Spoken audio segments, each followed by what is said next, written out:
This is CUNY TV, the City University of New York.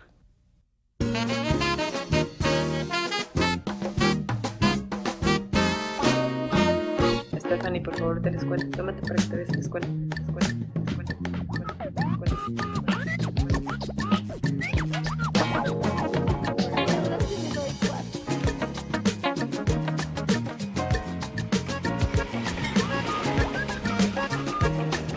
Damas y caballeros, gracias, thank you, gracias.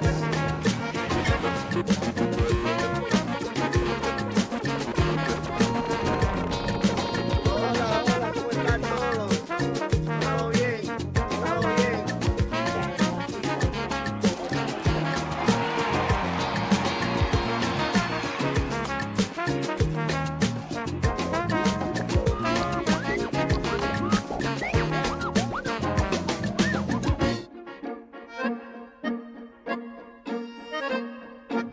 Bienvenidos a Nueva York, programa dedicado a todos los temas que son de interés al público hispanoparlante, celebrando su diversidad y contribuciones a la vida de esta ciudad. En este episodio, nuestra anfitriona Carmen Boullosa recibe en su casa a Jorge Volpi, escritor y diplomático mexicano cuyos textos han sido traducidos a más de 15 idiomas. Después, nos trasladamos a la España de la Guerra Civil, a conocer a la brigada Abraham Lincoln, norteamericanos progresistas que lucharon por sus ideales.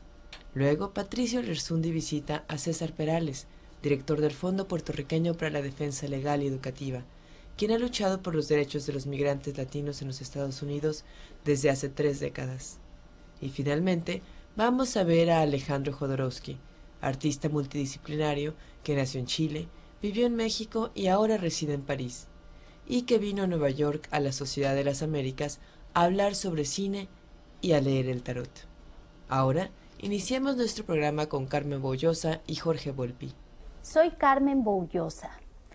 Hoy tenemos la suerte de tener de visita a Jorge Volpi, uno de los autores latinoamericanos más queridos y más leídos de los dos lados del océano. ¿Qué tal, Jorge? ¿Cómo estamos? Bien, gracias por la invitación, Carmen. Todo lo contrario, mil gracias por estar aquí. Jorge, tú naciste en 1968. Un año emblemático para mi generación y para las generaciones anteriores en México y en el mundo. ¿Qué significa para ti haber nacido en 1968? Bueno, durante mucho tiempo hacíamos la broma, mis amigos que nacimos en este año, de que parecería que iba a ser lo más importante que íbamos a hacer en la vida, nacer en el 68. No nacimos en el momento para ver lo que ocurría en este año capital de la historia de México, sino que tuvimos que oírlo en la voz de nuestros padres, de nuestros hermanos mayores, de nuestros primos. Y en una época además en la que se hablaba sobre el asunto siempre en voz baja. Entonces a mí siempre me intrigó muchísimo qué era lo que había pasado exactamente en el 68 y de alguna manera me marcó también, aunque yo tenía unos cuantos meses en el momento de la masacre de Tlatelolco, por ejemplo.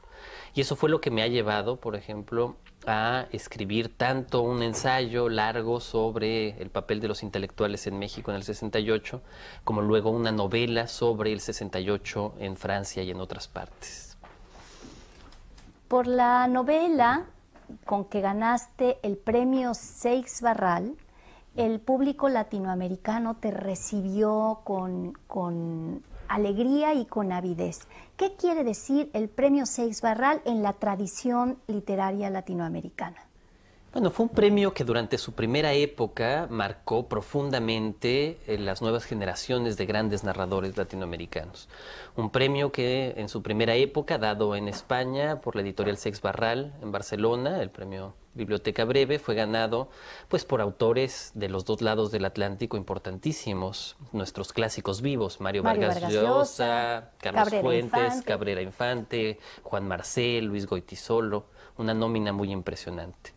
Desapareció muchos años este premio, hacia los años 70, y se reinició en 1999, en una segunda etapa, que fue cuando yo lo gané. Es muy emblemático y muy llamativo cómo América Latina retoma su tradición literaria y nunca deja de poner los ojos en el resto del mundo. En el caso de tu novela, ¿por qué elegiste hablar de unos personajes europeos, alemanes, de la creación de la bomba atómica. ¿Cómo fue tu elección de tema como latinoamericano y como mexicano? Es curioso porque en realidad la elección del tema no venía por el lugar en el que ocurría la historia ni por la nacionalidad de los personajes. Simplemente yo desde niño había querido ser científico, yo quería ser físico de niño. Al final pues me frustraron mis propios profesores en la escuela y terminé estudiando Derecho y luego Literatura. Y siempre lamenté mucho no haber estudiado ciencia. Entonces yo quería escribir una novela sobre científicos. A partir de ahí inicié una investigación larga que me llevó a un momento que me parecía particularmente interesante de la historia de la ciencia, el descubrimiento de la física cuántica. Y bueno, a partir de ahí ya se hizo absolutamente natural que la novela no podía pasar en México porque ningún mexicano participó en el descubrimiento de la física cuántica. Y eso me llevó a escribir una novela donde la mayor parte de los personajes son europeos, alemanes, y el protagonista es un estadounidense. Así es, una novela verdaderamente cosmopolita y escrita en una tradición de novela que pertenece a las dos orillas, como pensaría yo decirlo, ¿no? A las dos, no es lo que uno esperaría en un cliché de la literatura latinoamericana, sino lo que uno espera en un buen libro. La tradición literaria universal, por decirlo así. Jorge, hoy estamos en Nueva York. ¿Qué significa para ti New York y qué significa para ti Nueva York, esta ciudad cuando habla en español? Bueno, para mí desde la primera vez que vine me sorprendió absolutamente la posibilidad de hablar y vivir en español también en Nueva York. He estado muchas veces de paso. Bueno, actualmente estoy pasando un semestre en el estado de Nueva York, no en la ciudad de Nueva York, en Ithaca, en la Universidad de Cornell. Y bueno, Nueva York sigue siendo ese otro polo para los latinoamericanos, semejante a lo que fue París mucho tiempo en años pasados. Tan es así que, bueno, ahora incluso en la novela que estoy escribiendo ahora, buena parte de la historia ocurre aquí en Nueva York. Te has mudado a Nueva York también en tu imaginario. Exactamente. Bueno, los invito muy encarecidamente a leer a Jorge Volpi, En busca de Clinsor, El temperamento melancólico. ¿Y cuál es tu libro predilecto? ¿Tuyo? ¿Mío? Pues yo creo que, bueno, en alguna medida En busca de Clinsor, pero también mi primera novela, quizá por ser la primera. Se llama A pesar del oscuro silencio, una novela sobre el poeta mexicano Jorge Cuesta. Jorge Cuesta, uno de los grandes poetas mexicanos. Jorge, muchísimas gracias por estar con nosotros aquí hoy en Nueva York. Muchas gracias a ustedes por acompañarnos y espero verlos aquí muy pronto. Soy Carmen Bullosa.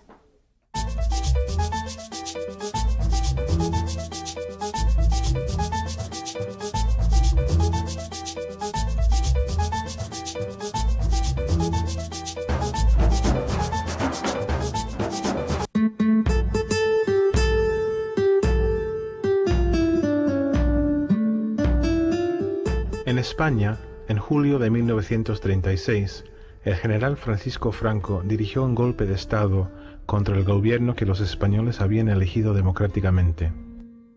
El resultado de este golpe fue una guerra fratricida que duró 3 años, en la que Franco pudo contar con el apoyo de 2 aliados europeos, Adolfo Hitler y Benito Mussolini. Las democracias de Occidente intentaban mantener una política de apaciguamiento hacia Hitler y el fascismo. No obstante, la gente progresista de todo el mundo vio lo que sucedía en España como una oportunidad de frenar de una vez por todas el avance del fascismo. Unos 40.000 voluntarios de unos 52 países fueron a España para defender la República, y unos 3.000 de estos brigadistas internacionales eran hombres y mujeres de origen norteamericano. Shall I start now? Yeah. Am I on? Yeah. All right. My name is Al Gottlieb. Marcus Alper. Esther Miriam Silverstein Blanc. Ayuat Luciel McDaniel.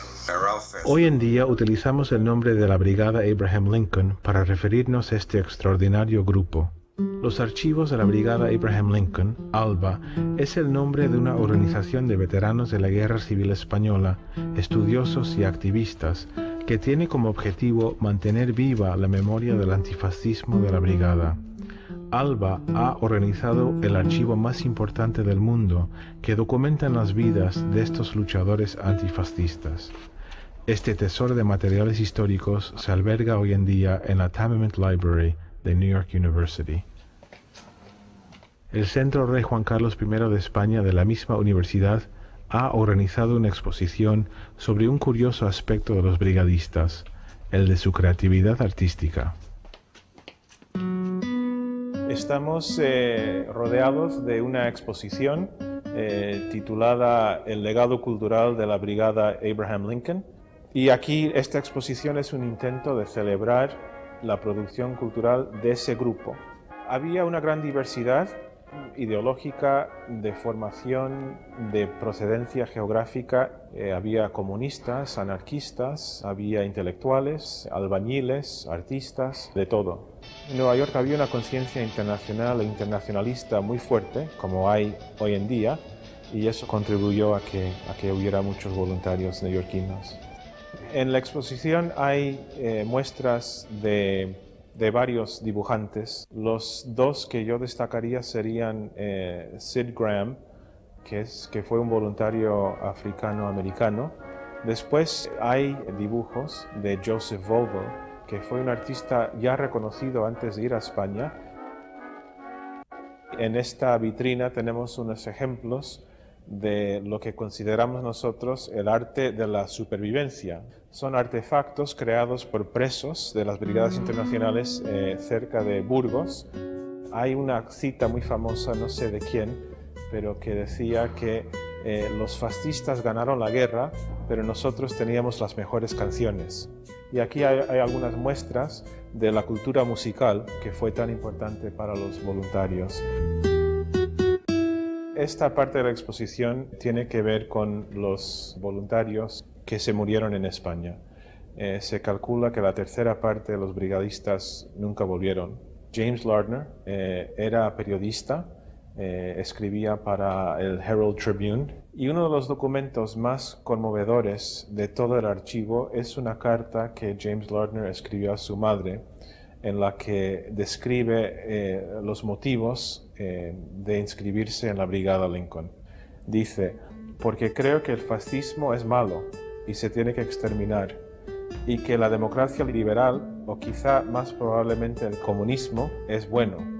Porque estoy muy cansado de trabajar en el Herald Tribune, y también porque no tendré que llevar corbata. Porque hay una chica en París que va a tener que aprender que mi presencia no es necesaria para su existencia. Porque después de la guerra yo sé que voy a ser un antifascista más eficaz. Los brigadistas que volvieron se encontraron con un país bastante hostil, ¿no? Un gobierno por lo menos bastante hostil. Muchos sufrieron las consecuencias del macartismo, del blacklisting. Se cuenta que muchos de ellos fueron llamados antifascistas prematuros. Uno de los escritores más importantes es Edwin Rolfe. Estudió en CUNY y es un gran poeta. Es uno de los grandes poetas americanos del siglo XX. Estando en España, él dirigió la revista de la brigada, The Volunteer. Voy a leer una traducción al español de uno de sus poemas escrito durante la guerra, y se llama Sala con revolucionarios. Sus visiones reflejan la calidez que trascienden todas las fronteras. Mañana cada quien se irá por su propio camino en el mapa del mundo, atravesando grandes distancias, conversando, pintando, componiendo poemas, organizando, soldando juntos el sur y el norte, hombres destruyendo fronteras.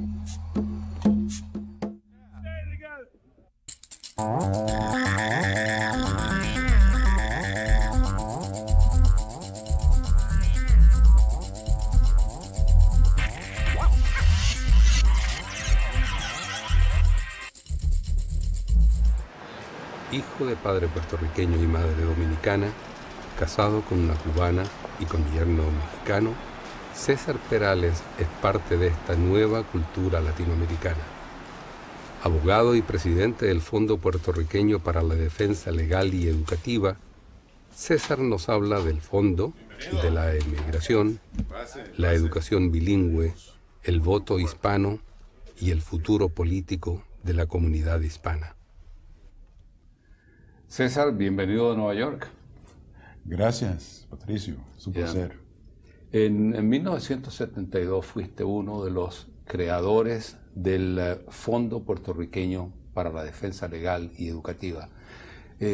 ¿Nos podrías hablar un poco acerca de la idea? ¿Cuál es la misión? ¿Cómo se ha desarrollado esta organización? El público tiene que entender que en los Estados Unidos la política se ha cambiado como resultado de casos en la Corte Suprema, casos que se han traído en las Cortes Federales, que el sistema de leyes en los Estados Unidos no es el sistema de código como existe en la América Latina, pero sino basado en precedentes. Es decir, si uno puede traer un caso y ganar un caso, uno puede establecer una nueva política para los Estados Unidos. Y en los 60s, el grupo afroamericano de los Estados Unidos pudo hacer eso. Se desarrolló el movimiento de derechos civiles. Nosotros aquí en Nueva York, puertorriqueños en la mayor parte, pero otros latinos también, sentían que teníamos que tratar de cambiar muchas de las leyes para asegurar nuestro futuro en este país, y por eso yo con dos amigos decidimos tratar de establecer un fondo de defensa legal para los puertorriqueños, pero ahora, en fin, para todos los latinos en esta parte del país. De hecho, el primer triunfo que tuvo un impacto nacional ocurrió, creo, en 1975, cuando el Congreso incluyó el derecho al voto bilingüe, algo que ya se había establecido en Nueva York en 1974. ¿Pensaste en algún momento que el fondo iba a tener ese tremendo impacto a nivel nacional? Pues siempre pensábamos que íbamos a poder cambiar la política del país en algún día en el futuro, pero sí pasó como casi inmediatamente. Nos formamos en el 72 y ya en el 75 el Congreso Nacional cambió las leyes para darle oportunidad a todos los latinos votar en español. Bueno, un triunfo pero extraordinario para nuestra comunidad. Yo creo que es algo histórico, en realidad. Sí, sí. Y sigue siendo muy importante proteger el voto de nuestra comunidad. A propósito del crecimiento de la comunidad hispana acá, mucho se ha hablado acerca del problema de inmigración. De hecho, creo que leí hace poco, Bush está en contra de la inmigración ilegal de hispanos. Se habla también de la invasión de los hispanos acá, que es un término un poco militar, me parece. Sí. La verdad es que lo que se ve hoy en día en los Estados Unidos es una reacción negativa al gran número de hispanos que están entrando al país, que es en algún sentido algo que se puede esperar, que es normal, particularmente en partes de los Estados Unidos donde siempre se ha visto solamente el norteamericano. Ellos no entienden esta gente que viene hoy en día. Por eso es que yo hablo de que la nueva lucha para los derechos civiles se trata con los inmigrantes latinos, ya no es con los afroamericanos en este país. Pero es importante entender que hay veces que se usa esa reacción negativa en contra de nuestra comunidad como excusa. Ellos buscan excusas, empiezan a decir que son el temor es que van a entrar terroristas. Siempre hay que pensar que muchas veces esa no es la razón por cual quieren fortalecer nuestras fronteras. Es francamente porque no quieren que lleguen más. Y la verdad es que nuestra comunidad tiene que entender que ese problema existe y que las leyes van a cambiar y que va a ser mucho más difícil venir a este país en el futuro. Una de las preguntas que creo que es en cierto modo necesaria, especialmente a raíz de las elecciones de alcalde en Nueva York, nuevamente Freddy Ferrer no logró ser elegido. ¿Qué pasó? Primero hay que entender que el alcalde Bloomberg en el momento de las elecciones era muy popular, lo fue muy popular, y sigue en este momento siendo popular. Segundo, él es un hombre muy rico, que estaba dispuesto a gastar todo lo necesario para ser electo. Es decir, que no hay nadie que le iba a ganar a Bloomberg este año. Yo estoy convencido. Y todos los expertos que dicen lo mismo. Pero la verdad es que la prensa, los medios de comunicación en Nueva York, y creo que en muchas partes de los Estados Unidos, no tratan bien a nuestra comunidad. Espero que cambie, pero en este momento, ser un latino y decir yo quiero ser el alcalde, yo quiero ser el gobernador, eso, las personas que manejan los medios de comunicaciones, como que no creen que esa persona puede ser capacitada. César, ¿cómo se complementan César Perales, el hombre público, con el ciudadano Perales? ¿Qué le dice el presidente del fondo al hombre de familia?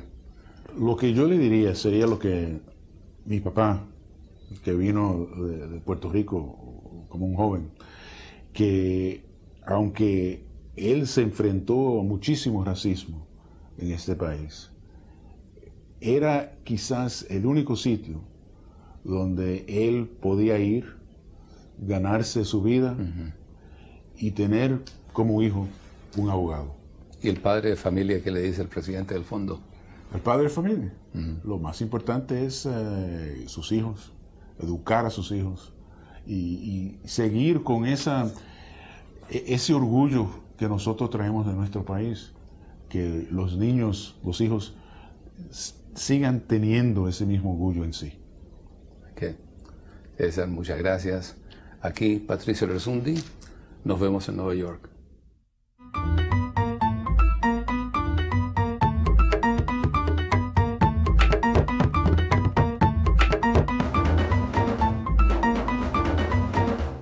Vine por dos razones, porque me invitó aquí ¿cómo se llama? La American Society a dar surrealista, a hablar sobre el tarot. Me pareció surrealista, entonces vine, y sobre cine, surrealista, porque hace 20 años que no lo hacía. Yo creí que el cine era sagrado.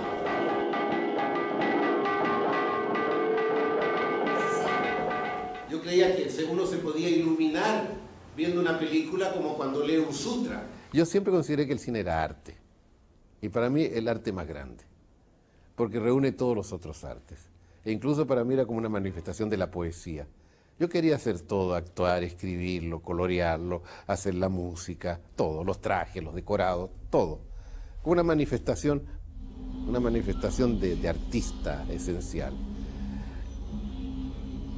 Yo inventé las uñas pintadas de negro, después las copió Marilyn Manson.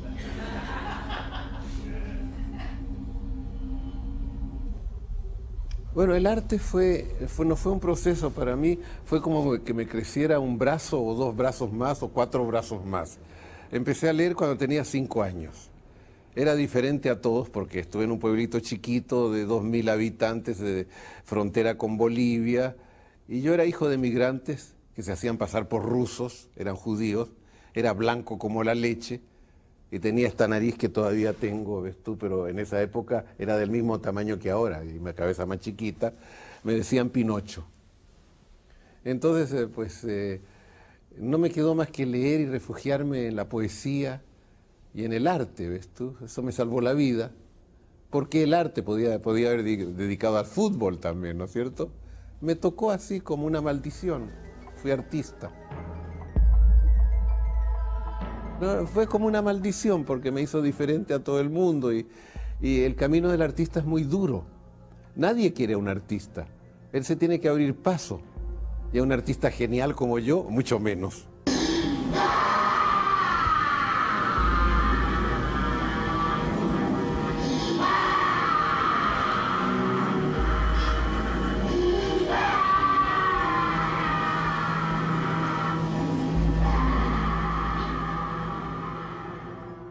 La gente cree en nuestra civilización que una persona debe hacer una sola cosa. Entonces dice, en francés es touche à tout, toca todo, dice, y eso se desprecia. Y cuando fundamos el Pánico, el movimiento Pánico en París con Topor y Arrabal, todos hacíamos de todo. Se podía hacer película, poesía, teatro, happening, lo que fuera, ¿no? Y el futuro, es decir, la historia me ha dado razón, porque actualmente con las nuevas técnicas ya los artistas están obligados a ser polivalentes, ¿no es cierto?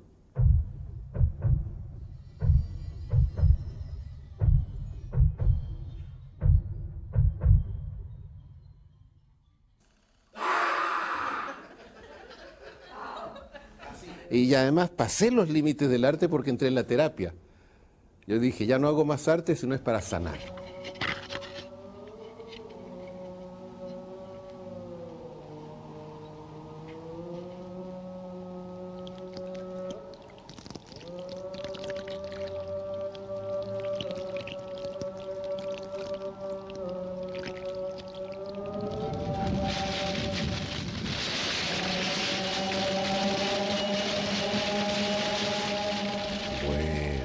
Vaya pregunta. Escribiste un libro de 400 páginas que se llama La vida del tarot para explicarlo. Mira, el tarot no se ve el futuro. Yo he hecho 3 cosas. Lo leo gratis, no doy consejos, no veo el futuro. Es un lenguaje óptico y te da una estructura. Está hecho por sabios del año 1000, pero por súper sabios que enviaron como un mensaje en una botella hacia nuestro siglo, para que gente con un cerebro más desarrollado que el medieval pudiera entender ciertas cosas.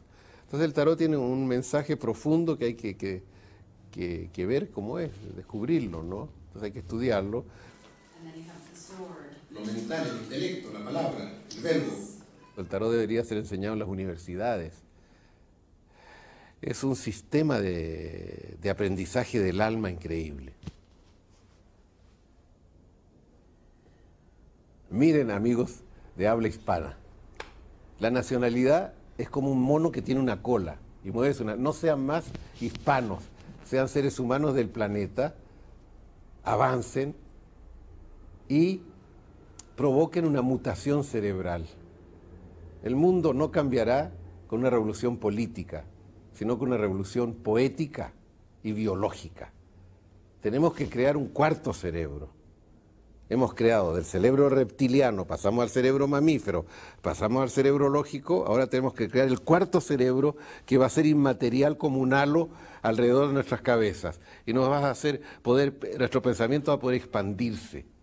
¿Sí? Nosotros tenemos esa misión de crear una mutación en la mente. El español es por eso que es tan rico, tiene 1000 caminos el español, hay que recorrerlos todos. Es lo que diría. Aunque el costo para asistir a CUNY es bajo, nuestra universidad ofrece una amplia gama de apoyo financiero. Más del 70% de los estudiantes de nivel licenciatura que estudian de tiempo completo reciben ayuda económica. Para mayor información, llama al 1-800-CUNY-YES o visita nuestro sitio de internet www.cuny.edu.